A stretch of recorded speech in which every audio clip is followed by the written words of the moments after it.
जय हिंद दोस्तों, स्वागत है आप सभी का एक बार फिर से हमारी यूट्यूब चैनल दी कॉपी पेन में।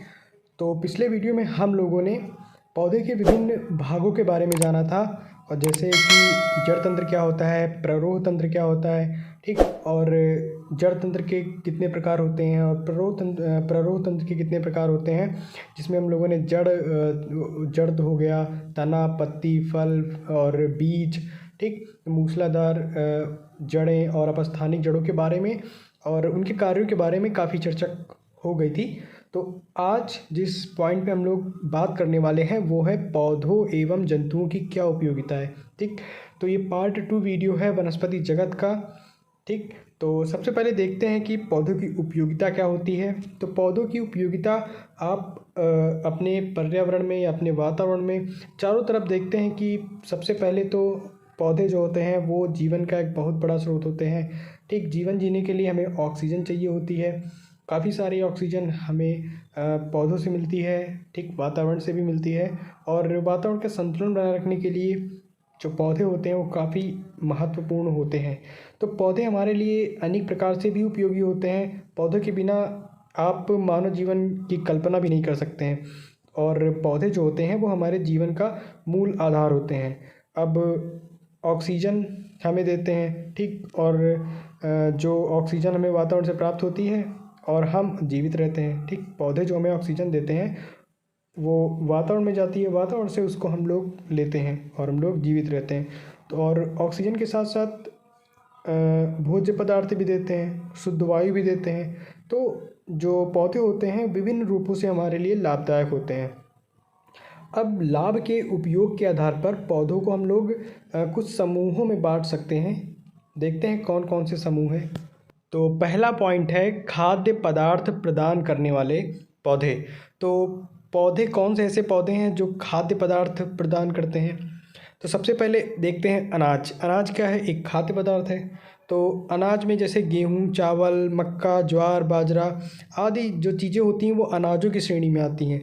ठीक, और यही हमारे क्या है, खाद्य पदार्थ हैं, प्रमुख खाद्य पदार्थ हैं। और इनमें क्या होता है भाई, ये कार्बोहाइड्रेट के भी प्रमुख स्रोत होते हैं और प्रोटीन भी मिलती है इनसे। वसा, विटामिन और खनिज भी अलग अलग अनाजों से हमें मिलती है। अगर हम लोग दाल के बारे में बात करें तो जानते होंगे काफ़ी सारी दाल हैं, जैसे चना हो गई, मटर, अरहर, उड़द, मूंग, सभी आप लोगों ने खाई होगी। ठीक, ये प्रमुख क्या होती हैं, दालें होती हैं और हमारे भोजन का भी भाई अंग है। इन दालों में क्या होता है कि लगभग 17 से 30% तक प्रोटीन होता है, और प्रोटीन हमारे लिए बहुत ज़रूरी होता है। तो अनाज हो गया, दाल हो गई। आगे हम लोग बात करते हैं सब्जियों की। तो कितनी सारी सब्जियां हैं, गाजर, पालक, टमाटर, आलू, मिर्च, गोभी, प्याज, ये प्रमुख सब्जियां हैं। और अलग अलग सब्जियों से हमें अलग अलग विटामिन्स मिलते हैं, खनिज लवण मिलते हैं। ठीक, जैसे पालक टमाटर में हमें विटामिन ए मिलता है, आलू, टमाटर, मिर्च, पत्ता गोभी से विटामिन सी काफ़ी मात्रा मिलता है। तो सब्जियां हमारे लिए इस प्रकार लाभप्रद होती हैं। ऐसे फल की बात करें तो फल काफ़ी सारे हैं, केला, पपीता, अमरूद, आम, ठीक, तरबूज, खरबूज, मतलब बहुत सारे फल हैं। और मेन बात आप याद रखिए कि भाई फलों में क्या होती है, जल की मात्रा लगभग 90% होती है। ठीक, 90% फलों में क्या होता है, जल होता है, और ये हमें ऊर्जा भी प्रदान करते हैं। कार्बोहाइड्रेट्स काफ़ी मात्रा में होते हैं। और फलों से और क्या मिले, शर्कराएँ और सेल्यूलोज भी हमें मिलता है। तो फल की बात हो गई। आगे हम लोग शर्करा या चीनी की बात करें तो कहाँ से मिलती है, गन्ने के तने व चुकंदर से हमें क्या प्राप्त होती है, चीनी प्राप्त होती है। ठीक, वसा तथा तेल की बात करें तो पौधों से सुगंधित एवं वसीय 2 प्रकार के तेल प्राप्त होते हैं। चमेली हो गया, गुलाब हो गया, केवड़ा, इनसे क्या होता है, सुगंधित तेल मिलता है। ठीक, अब चमेली और गुलाब के तेल से आप पूरियाँ तो तलेंगे नहीं, तो इसलिए 2 प्रकार के तेल यहाँ पे बताए गए हैं। तो चमेली, गुलाब, केवड़ा सुगंधित तेल हैं, और सरसों, मूंगफली और सोयाबीन ये क्या होते हैं, वसीय तेल होते हैं। मसालों की बात करें तो पौधों से मसाले प्राप्त होते हैं। ये भोजन को क्या करते हैं, स्वादिष्ट बनाते हैं। एक मसालेदार भोजन खाइए, देखिए कितना स्वादिष्ट लगता है। ठीक, और वहीं सादा भोजन खाइए तो उतना स्वादिष्ट नहीं लगता। लेकिन ऐसा भी नहीं कि हमको ज़्यादा मसालों का यूज करना चाहिए, मतलब एक निश्चित अनुपात होता है, उन्हीं अनुपात में हमको भोजन को पकाना चाहिए। मसालों में क्या है, जैसे अदरक, हल्दी, लहसुन, पत्ती, ठीक, पत्ती होती नहीं एक, जिसको आप तेज पत्ता बोलते हैं, और सौंफ हो गई, जीरा, धनिया, मिर्च, इलायची, ठीक, ये सब क्या होते हैं, मसालों के अंतर्गत आते हैं। तो अभी आप लोगों ने देखा कि खाद्य पदार्थ प्रदान करने वाले जो पौधे होते हैं, क्या क्या हमें उनसे मिलता है और किन पौधों से हमें क्या क्या चीज़ें मिलती हैं। ऐसे ही उपयोगिता में दूसरा पॉइंट है कि पेय पदार्थ प्रदान करने वाले पौधे। तो पेय पदार्थ में सबसे पहले आ जाता है एल्कोहलिक पेय पदार्थ, ठीक। तो जैसे शराब हो गई, बियर हो गई, विस्की, ब्रांडी, रम। अब कुछ लोग जानते होंगे भाई, जो भी लोग इनका सेवन करते हैं, ये सब हमें कहाँ से प्राप्त होती है। ये हमें ये मत कह देना कि ये हमें शराब की दुकान से प्राप्त होती हैं। ये सब पहले पौधों से प्राप्त होती हैं, फिर बिक्री के लिए दुकानों में जाती हैं, ठीक। तो कहाँ से प्राप्त होती हैं, पौधों से प्राप्त होती हैं, और इसमें अल्कोहल होता है। ये भाई मस्तिष्क की जो क्रियाशीलता क्या होता है, उसको बढ़ाने का काम करती हैं। और विभिन्न एल्कोहलिक पेय पदार्थों से हमें अनेक खाद्य पदार्थों क्या होता है कि खाद्य पदार्थों का किण्वन करके प्राप्त होता है। तो किण्वन के द्वारा हम विभिन्न एल्कोहलिक पदार्थ प्राप्त कर सकते हैं।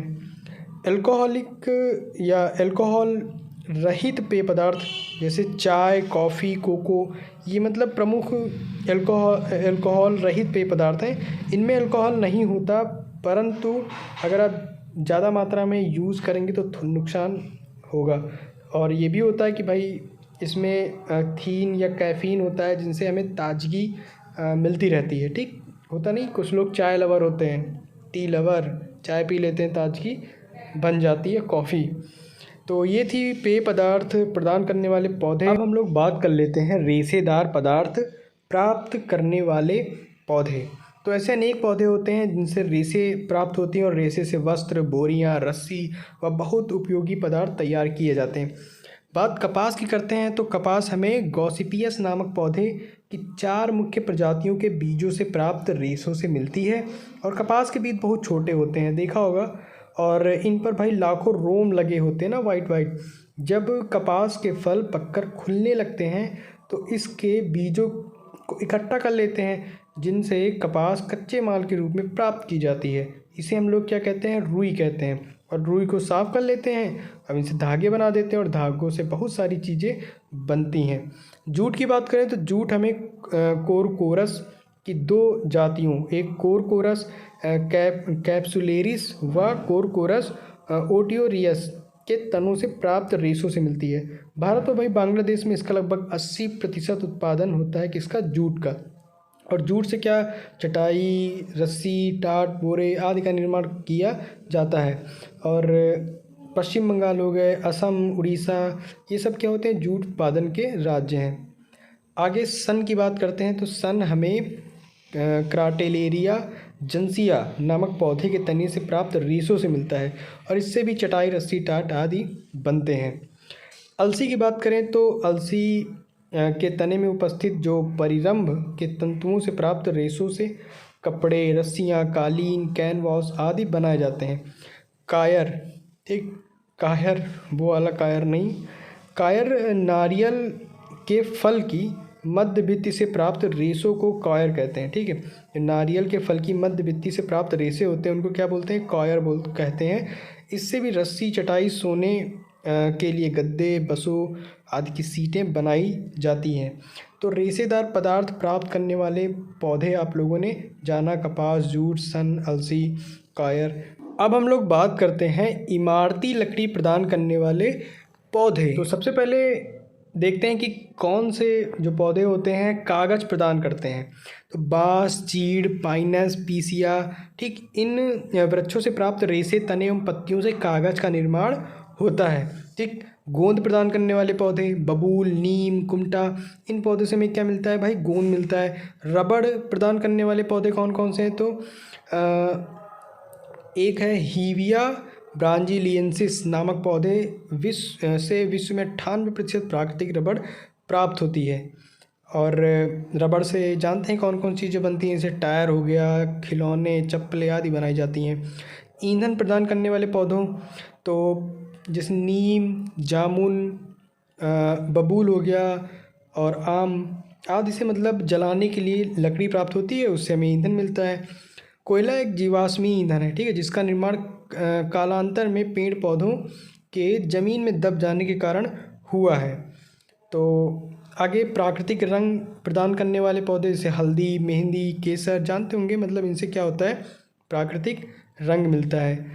और औषधियाँ प्रदान करने वाले पौधे, तो औषधियाँ में आप ये चार्ट देख सकते हैं कि तुलसी की जो पत्ती होती है गले की खराश त्वचा रोग के लिए उपयोगी होती है। नीम एंटीबायोटिक के रूप में एंटीसेप्टिक के रूप में त्वचा रोग के रूप में उपयोगी होती है। सर्पगंधा अनिद्रा, रक्तचाप कम करने में, ऐसे ही ईसबगोल, चाल मोगरा, सिनकोना, जामुन, मुलेठी, यूकेलिप्टस, हर बहेड़ा, तो औषधि के रूप में उपयोग में लाए जाने वाले ये पौधे हैं। तो पौधों की उपयोगिता की बात हो गई है।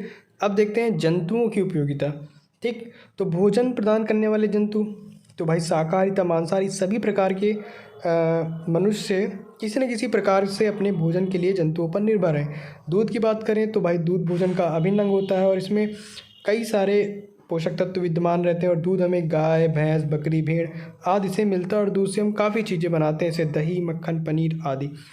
मांस व अंडे की बात करें तो भेड़, बकरी तथा मुर्गी से मांस प्राप्त होता है और मांस में पाई जाने वाली प्रोटीन हमारे शरीर को मजबूत बनाती है। शहद की बात करें तो शहद हमें मधुमक्खियों से प्राप्त होता है। शहद एक बहुत ही पौष्टिक आहार है जिसका प्रयोग औषधियों के साथ होता है। तो ये बात थी भोजन प्रदान करने वाले जंतु की। इसमें शाकाहारी तथा मांसाहारी दोनों प्रकार के भोजन आ गए हैं। आगे पॉइंट दूसरा है कि वस्त्र प्रदान करने वाले जंतु, तो रेशम के कीड़ों से भाई रेशम प्राप्त होता है जिससे आप वस्त्र तैयार करते हैं। भेड़, पहाड़ी बकरियां, ऊँट के बालों से भी स्वेटर, ऊनी कपड़े तैयार होते हैं, ठीक। तो ये ऐसे जंतु हैं जो वस्त्र के रूप में उपयोगी हैं। मतलब इनके जैसे रेशम के कीड़ों से रेशम प्राप्त होता है और भेड़ बकरियों के शरीर पे जो बाल होते हैं उनसे स्वेटर और ऊनी वस्त्र तैयार किए जाते हैं। कुछ जंतु होते हैं जो परिवहन व सवारी वाले होते हैं, जैसे बैल, घोड़ा, खच्चर, गधा, हाथी। ये सब क्या करते हैं भाई, कृषि कार्य में या तो इनका उपयोग होता है, सवारी में भी होता है और सामान ढुलाई में भी होता है। व्यापार तथा अन्य क्षेत्रों में उपयोगी जंतु, तो आप जानते हैं कि सीप जो होती है वो समुद्र में पाई जाती है और उससे हमें क्या मिलता है, मोती प्राप्त होता है और मोती से हम लोग सुंदर सुंदर आभूषण बनाते हैं। और हाथी के दांतों से सजावटी वस्तुएं आभूषण बनाते हैं। लाख के कीट से प्राप्त लाख, पॉलिश, वर्निश और चूड़ियाँ, ग्रामोफोन रिकॉर्ड, बिजली का सामान आदि वस्तुएं बनाई जाती हैं। और मधुमक्खी के छत्ते से मोम प्राप्त होता है।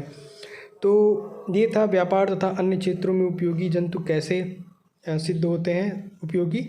आगे औषधि प्रदान करने वाले जंतु, तो बहुत सारे जंतु होते हैं जिनसे हमें औषधि मिलती है। जैसे मधुमक्खी को ही देख लीजिए कि उससे जो प्राप्त शहद होती है उससे औषधि के रूप में उसका उपयोग किया जाता है। और कुछ मछलियाँ जैसे कॉड हो गई, शार्क के यकृत से तेल बनाया जाता है जो विटामिन युक्त होता है, ठीक। और सांप, बिच्छू, जंतुओं के विष का जो उपयोग हम लोग औषधि तैयार करने में भी होता है। तो औषधि प्रदान करने वाले जंतु हो गए। आगे अपमार्जक या सफाई करने वाले जंतु, तो जैसे आपने देखा होगा कि काफ़ी जंतु होते हैं जो सड़ी गली चीज़ों को खाकर दूषित वातावरण को स्वच्छ करते हैं, ठीक। और आपने आसपास कई सारी गंदगी को देखा होगा, जैसे बिखरे फल, ठीक, और सब्जियों के छिलके, अनाज की भूसी। तो जैसे गाय, भैंस, बकरियां आदि क्या होते हैं, इनको खा जाते हैं। और जो सड़ी गली वस्तुएं होती हैं उनको कुत्ते, बिल्ली, कौवे, मुर्गियां खा जाते हैं, ठीक। और जो चूहे होते हैं, छोटे छोटे मतलब जंतुओं को चील तथा कौवे उठा ले जाते हैं। तो ऐसे ही जल में जैसे झींगा मछली होती है, ये क्या होती है, जल की स्वच्छता को बनाए रखती है। तो जंतु जो होते हैं अपमार्जक या सफाई करने वाले भी होते हैं। तो पौधों एवं जंतुओं की उपयोगिता के बारे में आप लोगों ने इस वीडियो में काफ़ी कुछ जाना, समझा। तो आशा करता हूँ कि ये वीडियो आपको ज़रूर पसंद आई होगी। तो मिलते हैं हम लोग अपने अगले वीडियो में। और अगर आप चैनल पर नए हैं तो प्लीज़ चैनल को सब्सक्राइब कर दीजिए। तो ये जो वीडियो है या ये जो लेसन चल रहा है वनस्पति जगत, तो ये 3 पार्ट में हो जाएगा, तो जिससे पढ़ने में आप लोगों को आसानी होगी। तो 2 चीज़ों पर हम लोग बात कर चुके हैं। अब हम लोग नेक्स्ट वीडियो में इसी से रिलेटेड जो भी बच गया है उस पे बात करेंगे। ठीक, तो मिलते हैं हम लोग अपने अगले वीडियो में।